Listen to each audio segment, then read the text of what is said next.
ایک قیراط ثواب عطا فرماتے ہیں.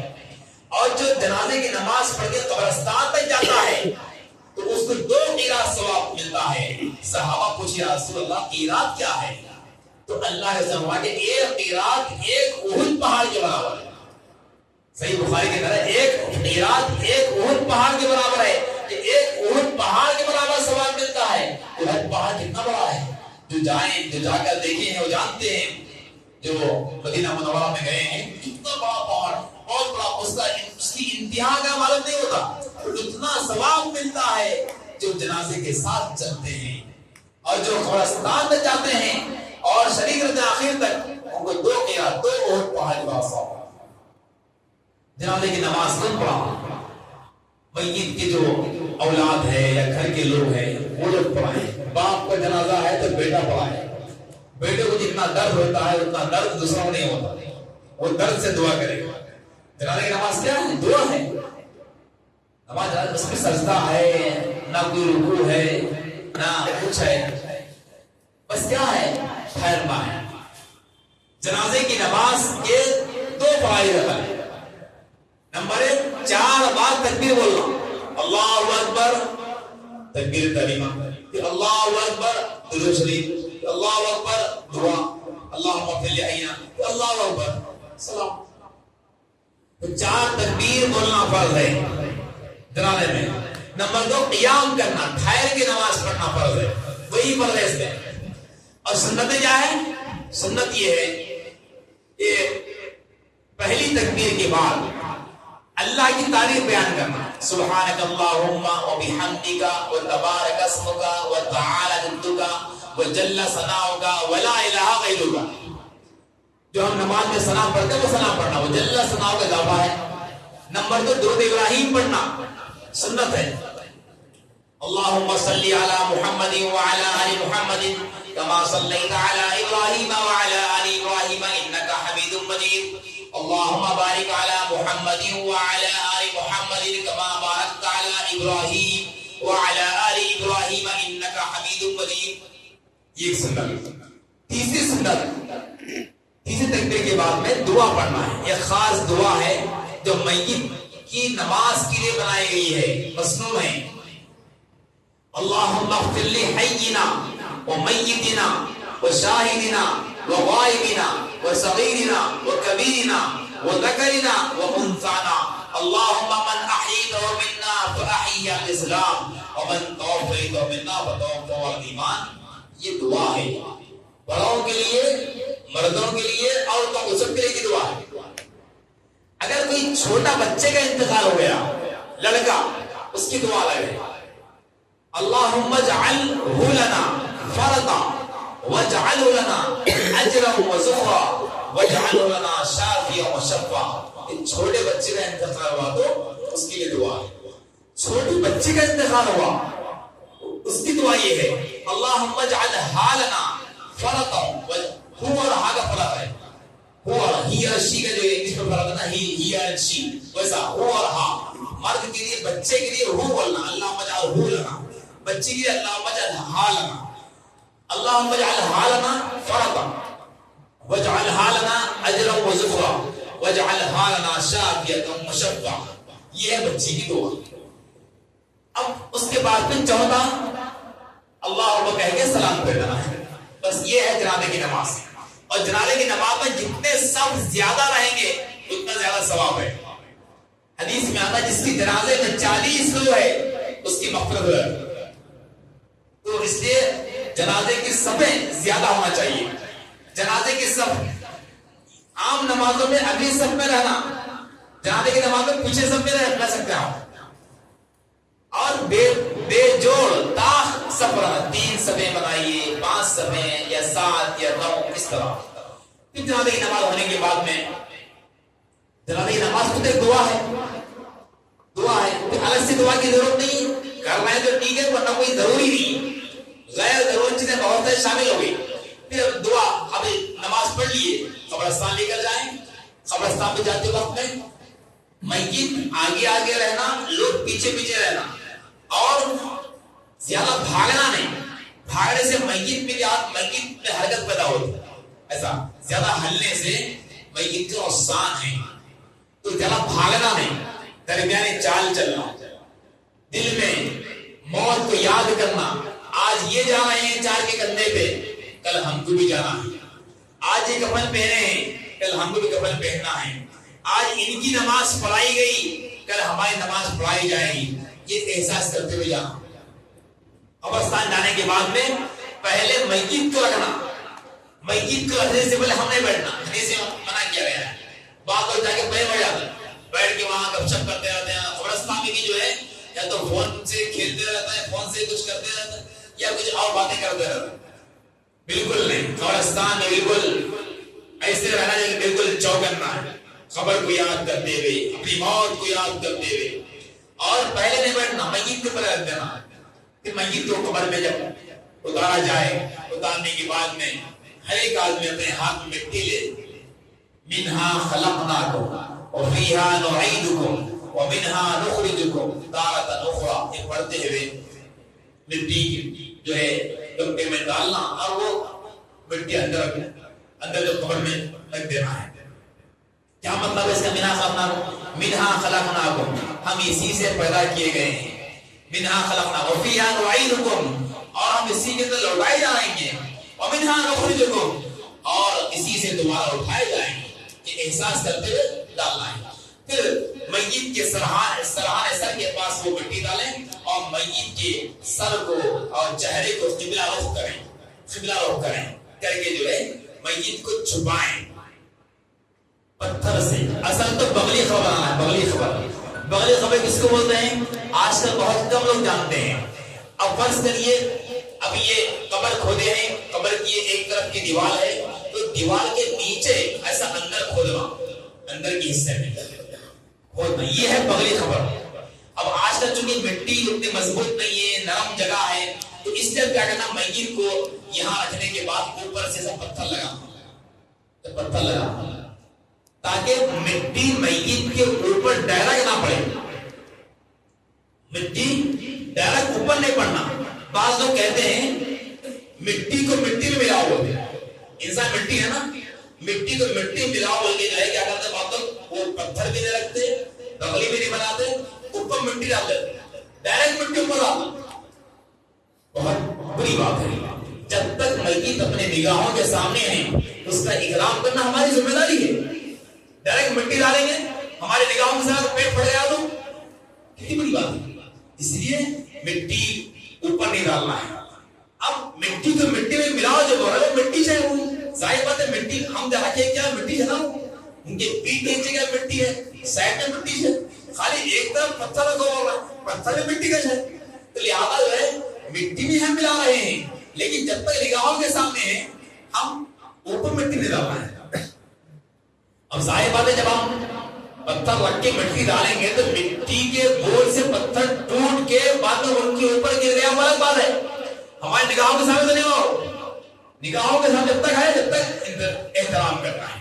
پھر میت کی مٹی اوپر ڈالنے کے بعد مٹی لیول کریں، اونٹ کی کوہان کی طرح مٹی بنائیں، اس کے بعد پھر سرہانے ٹھہر کر الف لام میم سے لے کے مفلحون تک پڑھنا، پائنتی جا کر آمن رسول سے لے کے انت مولانا فانصرنا علی القوم الکافرین تک پڑھنا، سورہ بقرہ کی شروع والی آیت آخری والی آیت پڑھ کے میت کے لیے دعا کرنا کہ اللہ اب میت کو ہم مٹی کے اندر ملا دیے، آخری سفر شروع ہو گیا، اب منکر نکیر آئیں گے، سوال جواب ہوگا، اے اللہ ان کے سوال جواب کو آسان کر دے۔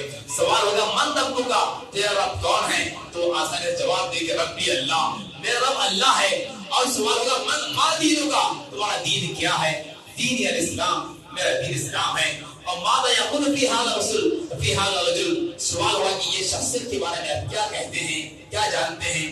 تو مردہ کہے گا اگر مومن ہیں یہ ھذا سیدنا نبی جنا محمد رسول اللہ صلی اللہ علیہ وسلم، یہ میرے نبی ہیں، یہ میرے رسول ہیں، اللہ کے نبی کے بارے میں پوچھ رہا ہے۔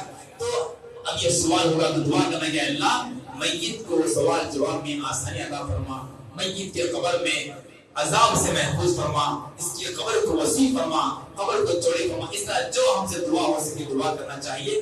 ایک حدیث میں آتا ہے ایک صحابی نے اپنے بچے سے وصیت کیا تھا، کیے تھے کہ میرا انتقال ہو جائے تو مجھے دفن کرنے کے بعد میرے قبر پر اس وقت تک بیٹھنا اور بیٹھ کے دعا کرنا جتنی دیر میں ایک اونٹ کو ذبح کرتے ہیں، ذبح کر کے اس کے گوشت کو کاٹ کے ٹکڑے کر کے تقسیم کرتے ہیں، اس میں کتنی دیر لگتی ہے اتنی دیر تک وہاں بیٹھنا، بیٹھ کے میرے دعائیں کرتے رہے۔ اب میت کو گزرنے کے بعد اور کیا کر سکتے ہیں؟ بس دعائیں کر سکتے ہیں۔ دن کی تخصیص نہیں ہے، دوسرے دن کرنا، تیسرے دن کرنا، 10ویں دن کرنا ضروری نہیں ہے۔ انتقال ہو گیا، اب میت محتاج ہماری دعا کا، میت محتاج ہمارے ایثار ثواب کا، میت محتاج ہے ہمارے پڑھ کے بخشنے کا۔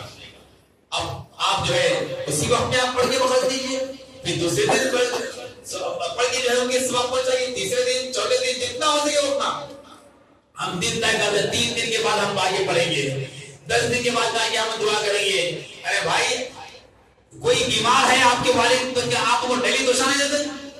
دواخانے میں توشہ ہو جاتے ہیں نا، ویسا ہمارے مرحومین انتقال کر گئے، ہم دن اور رات میں 5 بار ان کے واسطے فاتحہ پڑھنا۔ ہم وہ کیسا بھائی نماز پڑھ رہے ہیں، دعا کرو نماز کے بعد میں، اے اللہ ہمارے مرحوم کے لیے آپ بخشش عطا فرما، ان کو قبر کے عذاب سے محفوظ فرما، اور 3 بار سورہ اخلاص پڑھ کے ہم کی دعا کریے۔ یہی فاتحہ ہے۔ فاتحہ کا نہیں کیا ہے کہ آپ ایثار ثواب کریں ان کے لیے۔ ہر نماز کے بعد ہم تو بولتے ہیں 5 بار فاتحہ لے لو، جب بھی نماز پڑھو ان کی دعا کرو، جیسا ہم اپنے لیے دعا کر رہے ہیں میں ان کی دعا کریں۔ اب لوگ جھگڑ رہے ہیں 3 دن میں کرنا، 10 دن میں کرنا، 2 دن میں کرنا، زیادہ کرنا۔ ارے بھائی ہر نماز کی بات کرو، اس سے بڑھ کے اور کیا کر سکتے ہیں میت کے لیے؟ ہمارے اتنے بڑے والد تھے یا ماں تھے جو بھی تھے انتقال کر گئے، اب جھگڑ رہے ان کے واسطے کہ فلاں دن کریں گے، فلاں دن کریں گے۔ ہر نماز کے بعد میں ہر آدمی گھر کا ہر فرد ان کے لیے دعا کرے۔ 40 قدم پہ دعا کر رہا ہے، 40 دن کے بعد دعا کر رہا، 10 دن کے بعد دعا کر رہا، ایسا نہیں، ہر نماز کے بعد دعا کرنا چاہیے۔ اب انتقال ہوا، اب ہم یہی کر سکتے ہیں کہ ان کے لیے ایثار ثواب کریں۔ بس یہی چند چیزیں تھی جو آپ کو وصیت سے لے کے موت تک کے بارے میں بتایا گیا۔ اب انشاءاللہ وہاں پریکٹیکل ہوگا، آپ کے ذہن میں بہت سارے سوالات ہوں گے۔ بعد میں جیسا کہ ایران کی مفتی صاحب بعد میں آپ سے پوچھئے، سوالات جو بھی ہیں انشاءاللہ جواب دیا جائے گا۔ صفا بیت المال میں روزانہ مفتی مجاہد صاحب، مفتی مکرم صاحب عصر کی نماز سے لے کے عشاء تک بیٹھتے ہیں، اور ان کا فون نمبر 9394419824 یہ نمبر ہے، آپ کے پاس موجود ہے۔ آپ وہ نمبر لے کے کبھی بھی آپ اس کے بارے میں جو بھی سوال کرنا ہے سوال کر سکتے ہیں۔ میں سرمے کے بارے میں نہیں بولا، کئی چیزیں ہیں جو چھوڑ دیا ہوں، ابیر کے بارے میں نہیں بولا، بہت سی چیزیں ہیں تو جو نہیں بولے ہیں وہ کتابوں میں نہیں، جو بولا گیا ہے وہی ہے، اس لیے آپ کے ساتھ وہی عرض کر دیا گیا ہے۔ کتابیں موجود ہے، اس میں حوالے موجود ہے، اس میں آپ کر سکتے ہیں۔ اس کے علاوہ غیر ضرورت چیزیں جو کچھ عوام میں مشہور ہیں اس سے آپ بچنا چاہیے، اور اس کو آپ سیکھیں۔ سیکھ کر ہر خاندان میں کم سے کم 2 افراد ایسے ہونا چاہیے، کسی کا انتقال ہو جائے آپ جا کے ہم کو بولنا، کسی غسال کو بولنے کی ضرورت نہیں ہے، ہم آخری خدمت ہم کریں گے انشاءاللہ۔ اس طرح بولیں تو انشاءاللہ بہت بڑا کام ہوگا، اور اللہ تعالیٰ سے ہم دعا کرتے ہیں جتنے باتیں بیان کی گئی ہیں مجھے بھی عمل کرنے کی توفیق عطا فرمائیں، اور آپ سب کو بھی عمل کرنے کی توفیق عطا فرمائیں۔ حیدرآباد میں صفا بیت المال کی جانب سے ماشاءاللہ یہ سروس ہے، ایک بیان ہے، بس بنائی گئی ہے۔ آج کل فلائٹ سسٹم بہت زیادہ ہو گیا، گھروں میں جگہ نہیں رہتی، تو ایک بیان بنائی گئی ہے، اس میں گرم پانی کا انتظام رہتا ہے، گیزر رہتا، اس میں 2 تختے ہیں، ایک تختہ جو ہے غسل کا، ایک تختہ کفن میں جانے کا۔ آپ صفا بیت المال کو اگر فون کر دیں 8142211111 8142211111 اس پہ آپ کال کریں، کال کر کے بول دیں کہ ہمارے پاس فلاں کا انتقال ہو گیا ہے، تو وہ لوگ گاڑی بھیج دیں گے، غسل دینے کے واسطے بھیج دیں گے، مرد ہے تو مرد حضرات کو بھیجیں گے، عورتیں ہیں تو عورتوں کو بھیجیں گے، اور آدھا شرعی طریقے سے غسل دینے کا بھی انتظام کیا گیا ہے۔ یہ اس وقت پہ ہے جبکہ آپ حضرات غسل دینا نہیں جانتے ہوں، اگر آپ کو جانتے ہیں تو آپ بھی جو ہے اس کے استفادہ کر سکتے ہیں۔ اور کفن سر جو وہاں پر ملتا ہے، اور کفن سے ماشاءاللہ بہترین انداز سے اچھے کپڑے کا ملتا ہے، ضرور پڑنے کو وہاں سے آپ لے سکتے ہیں۔ اللہ تعالیٰ سے دعا ہے کہ ہم سب کو عمل کرنے کا فرمائے۔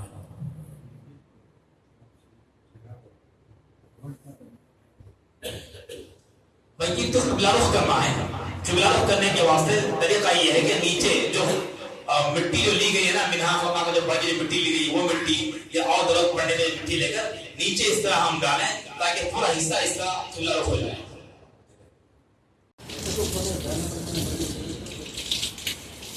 دیکھیے میں جو آپ کو بولنا موٹا کپڑا ہے جب کپڑے نکال کر تو کپڑا یہ ڈال دو. یہ عام کپڑا جو بتا رہا ہے اس میں رہتا ہے یہ موٹا کپڑا ہے اور کلر کا ہے ٹھیک ہے نا. اب باقی کلر ہے ہاں کلر کی ضروری نہیں ہے ڈارک ہونا ہوگا. پتلا کپڑا رہے تو کیا ہے پانی ڈالے تو 70 دکھتا ہوگا. موٹا کپڑا ہے اب اس کا کو بتائیں گے آپ تو کپڑا کا پتہ بہت باہر ہے.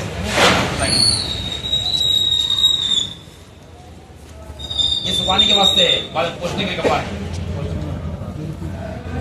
یہ اس کے بعد کیا کریں گے کہ روئی دے دیں گے. جیسا کہ مولانا بتایا کہ کلی میت نہیں کر سکتے آپ کو پانی نہیں ڈال سکتے تو اس کا طریقہ یہ کریے کہ چھوٹے 6 پھایا بنا دیں. اس طرح سے 6 پھایا بنا دیں. 3 ناک میں کریں گے 3 منہ میں کریں گے. کلی کی جگہ پانی میں ڈبانا پہلے مطلب اس وقت کے جیسا جہاں تک ہو سکا ایسا اس طرح سے کر کے کر دیں گے. اگر زیادہ بازو کا منہ گھڑ ہوا تھا تو اس کو چھوڑ دینا, طاقت نہیں لگا. اس طرح سے کرنا, پھینک دینا. پھر اور یہ دوسرا لینا اسی طرح سے بنا کے اس کے بعد دیکھیے دوسرا لیے پانی ناک میں دو طرف اسی طرح کی دفائی کرتے پھرتے. اور اس سے پہلے کیا کرنا ہے گزنے کا سے گزنے کا سامان اگر پہلا کچھ کرنا جتنے بھی اس کے کام بیکار چیزیں نکلتے خراب اس میں ڈالتے. اس کے بعد ناک کا تو بتا دیا, ناک کا منہ کا بتا دیا. اگر اب یہ تو پہلے تو کیا آنکھ پہ کر دیتے تھے یہ اس سے ڈال کے وہ ڈال کے دھواں دیتے تھے. اگر اب تو گیس سلنڈر پہ گرم کریں. اگر گیس پہ بھی کرے تو اگربتیاں ہیں خوشبو اگربتیاں لے کے ڈولے کو کپن کو دھواں دینا پڑے. جہاں غسل دے رہے تھے تخت کو اور ڈولے کو دے کے مارے. اس کے بعد کیا ہے سب ابھی اس طرح سے یہ ناک کا موقع ہوگا. اس کے اندر اپن چہرہ دھوئیں گے. جس طرح سے ہم وضو کرتے اس طرح سے چہرہ دھلائیں گے. دونوں ہاتھ وہ کریں گے. وضو کا پورا مکمل کام ہے. اس کا مسا کر کے دونوں پاؤں ٹکنے تک دھلا دیں. اور اس کے بعد اپن کیا کریں گے یہ دستانہ دائیں ہاتھ میں پہن لیں گے. جیسا بونا بتایا بھی استنجا کرانے کا طریقہ ناپ سے لے کے گھٹنے تک کا حصہ کیا تو ڈائریکٹ ہاتھ نہیں لگا سکتے. بلکہ آپ پورے حصے کو ڈائریکٹ ہاتھ لگا کے اپن غسل دے سکتے ہیں. یہ 70 کے حصے کو ڈائریکٹ ہاتھ نہیں لگانا, دستانہ اپن کو لگانا. 2 طریقوں سے اٹھانے جیسے کہ طرح ساتھی اٹھا کے جتنا اٹھ سکتے باڈی اتنا جیسا ہاتھ دبانا 2 جنے ایک دینا ایسا دبا کے چھوڑ دینا. چھوڑ دیجیے پھر اٹھائیے اس طرح سے. زیادہ طاقت بھی نہیں لگانا, زیادہ ہلکا بھی نہیں, نارمل کے طریقے سے کریں گے. 3 دفعہ کرنے کے بعد میں پھر پانی بہائیں گے. پانی بہا کے ایک پہلے کپڑا کیا اس طرف سے کریں گے. اگر اپن اس طرف سے استنجا کریں اس طرح سے میت کو کنورٹ کریں گے. کنورٹ کر کے یہ روئی کے جو آئے رہتے ہیں نا ایسے بڑے بڑے کر لیں گے. بڑے بڑے کر کے ایک جنوں کو ایسا کپڑا اٹھا کے پکڑو بولنا بیت الخلاء کی جگہ پہ صاف کرنا. اسی طرح سے ذرا ٹانگ اٹھا کے سامنے کی شرم گاہ کو بھی صاف کر لے کے پھینک دینا. ایسے 3-4 دفعہ کرنا. اب اپن یہ اگر گندے کی باس کو رہتی باس کو نہیں دیتی باس کو زیادہ نکلتی روئی خود بتایا تھی کہ اب گندے کی ہے ختم ہو گئی تو پھر پانی ڈال کے دھو دینا. صابن لگا دینا, صابن لگا دے کے کسی حصے کو پورا صاف دھو دینا پھر چھوڑ دیا. اس کے بعد اب جس طرح سے ہم پانی نہاتے ہمام میں اس طرح سے نہانا. جس طرح پورے باڈی کو کچا کر لیں گے. کچا کر لے کے سر سے صابن لگا لے کے پورا یہ حصہ پورا یہاں تک لگا دیں گے. لگا کے پورا حصے کو دھو دیں گے. یہاں پر صابن پیٹ پہ بھی. اس کے بعد صاف پانی ڈال دیں گے. البتہ یہ جگہ پہ اس طرح سے اٹھا کے اندر ہاتھ ڈال کے یہ حصے میں 70 کے حصے میں دستانہ پہن کے صاف صابن لگائیں گے. اس کے اندر پھر پانی ڈال دیں گے. اس طرح سے پیروں کو بھی کر دیں گے. یہ اس کے بعد یہ کپڑا ابھی پورا صاف پانی ڈالنے کا ہے. کافور کا پانی آدھے پانی میں آدھی بکٹ کرتے میں یہ اس کو دبایا تھا کافور باریک باریک ہو جاتا. آدھا کافور بکٹ میں ڈال دینا وہ پانی پھر اس پہ ڈالنا. یہ دائیں کروٹ پہ 3 مرتبہ بائیں کروٹ پہ 3 مرتبہ. پہلے سیدھی کروٹ یہ ہے نا سیدھی کروٹ پہ ایسا کروٹ کر کے 3 مرتبہ اسے پانی ڈال دیں گے اس طرف. پھر اس طرف